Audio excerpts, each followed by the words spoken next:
जय श्रीमन नारायण। जो टिप्पणी मैं देने जा रही हूँ वह रामानुज दास श्रीमन गट्टू वेणुगोपालन स्वामी द्वारा दी गई है। अध्याय 5 कर्म संन्यास योग, श्लोक 5। यत्साङ्ख्यैः प्राप्यते स्थानं तद्योगैः अपि गम्यते। एकं साङ्ख्यं च योगं च यः पश्यति स पश्यति।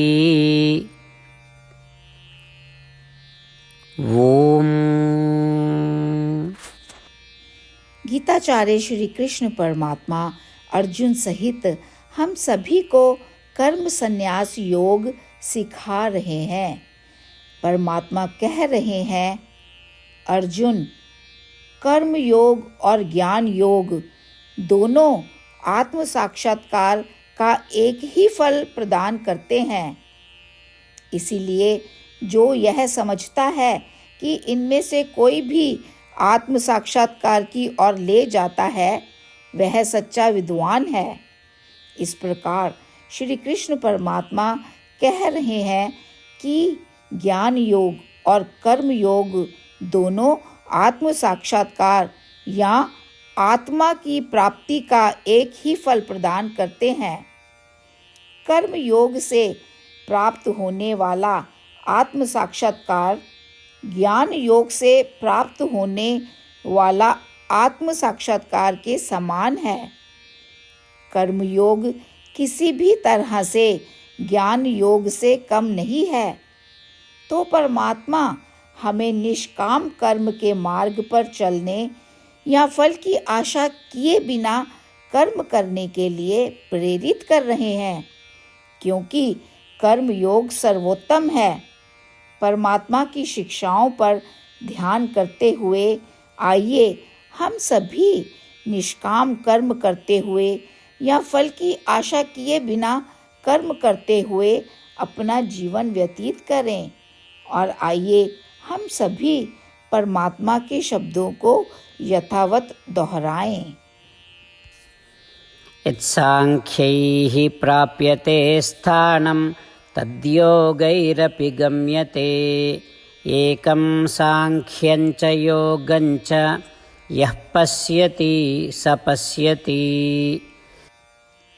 श्रीमद् भगवद गीता का संपूर्ण सार श्री कृष्ण परमात्मा द्वारा अध्याय 18 के श्लोक 65 से 70 में 8 कार्य करने के लिए दिया गया है।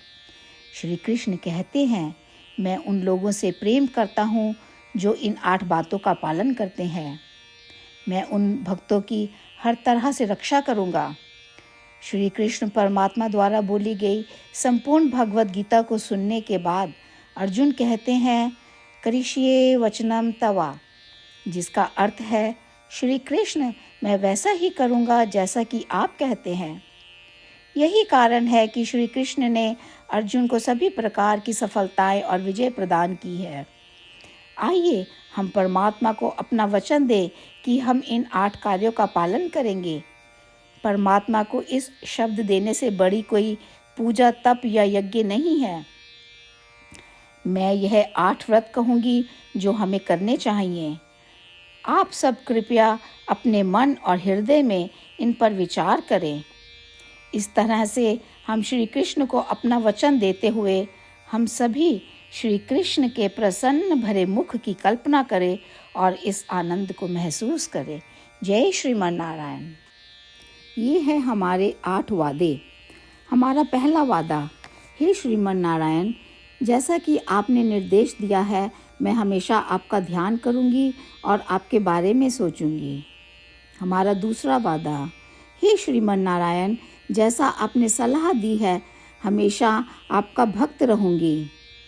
हमारा तीसरा वादा, हे श्रीमन नारायण, मैं आपकी सेवा के रूप में और आपकी संतुष्टि के लिए अपने सभी कार्य करूंगी।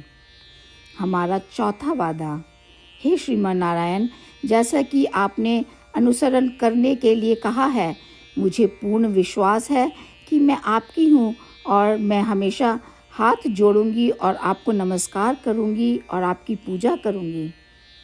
हमारा 5वां वादा। हे श्रीमान नारायण, मुझे आपके शब्द याद आते हैं, माम एकम शरणम व्रजा 1866, कि आपने आत्मसमर्पण करने के लिए कहा था। हे श्रीमान नारायण, मैं केवल आपकी शरण में जाती हूँ। हमारा 6वां वादा। हे श्रीमान नारायण, मुझे आपके शब्द माँ शुचः 1866 याद है कि आप हमें शोक ना करने का आश्वासन दे रहे हैं। मैं अब और शोक नहीं करूँगी। हमारा 7वां वादा। हे श्रीमान नारायण, आपने हमारे लिए श्रीमद् भागवत गीता प्रदान करके हम सभी पर कृपा की है और आशीर्वाद दिया है।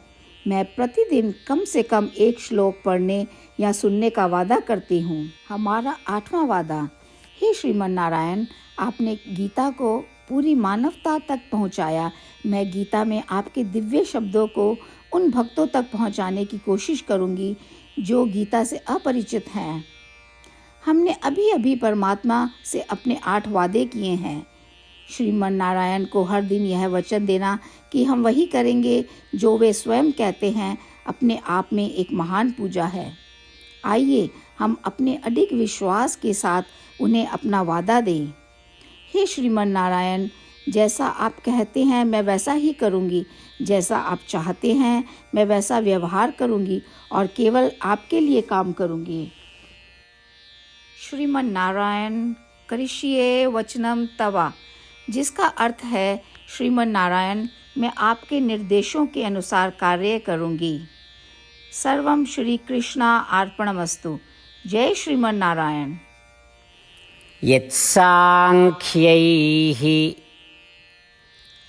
प्राप्यते स्थानं तद्योगैः अपि गम्यते।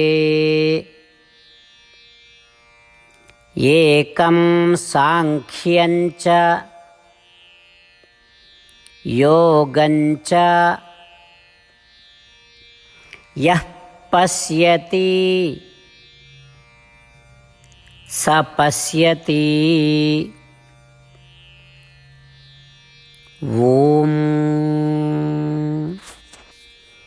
यत्साङ्ख्यैः प्राप्यते स्थानं तद्योगैरपि गम्यते। एकं साङ्ख्यं च योगं च यः पश्यति स पश्यति। श्रीमन्नारायण करिष्ये वचनं तव। सर्वं श्रीकृष्णार्पणमस्तु। जय श्रीमन्नारायण। जय श्रीमान नारायण। सभी भक्तों से विशेष निवेदन। हमारे जीवन में सभी चीज़ों में हम तत्काल और प्रभावी परिणाम चाहते हैं। इसे प्राप्त करने के लिए प्रतिदिन 1 मिनट व्यतीत करें और नारायण अस्त्रम पढ़ें। नारायण अस्त्रम प्राप्त करने के लिए नारायण अस्त्रम वेबसाइट पर जाएं, जो www.narayanastram.org है, और पंजीकरण में अपना नाम और ईमेल प्रदान करें। आपके द्वारा प्रदान किए गए ईमेल पर आपको एक नारायण अस्त्रम PDF प्राप्त होगा। PDF में एक रामायण श्लोक, एक गीता श्लोक और एक विष्णु नाम है। इन तीनों को मिलाकर नारायण अस्त्रम कहा जाता है। प्रत्येक व्यक्ति को इन श्लोकों का भिन्न संयोजन प्राप्त होता है। जब हर कोई 24,000 भक्तों के साथ प्रतिदिन अपने नारायण अस्त्रम को पढ़ता या सुनता है, संपूर्ण रामायण पारायण का एक दौर, श्रीमद् भगवद गीता पारायण के 33 राउंड, श्री विष्णु सहस्त्र नाम स्तोत्र पारायण के 24 राउंड हर रोज़ पूरे होते हैं। यह एक ऐसा उल्लेखनीय और असाधारण परिणाम है जो हर दिन ऐसा करने से निकलता है। इसलिए आप और आपके परिवार के सदस्य तुरंत जाकर अपना नारायण अस्त्रम प्राप्त करें। जय श्रीमन नारायण।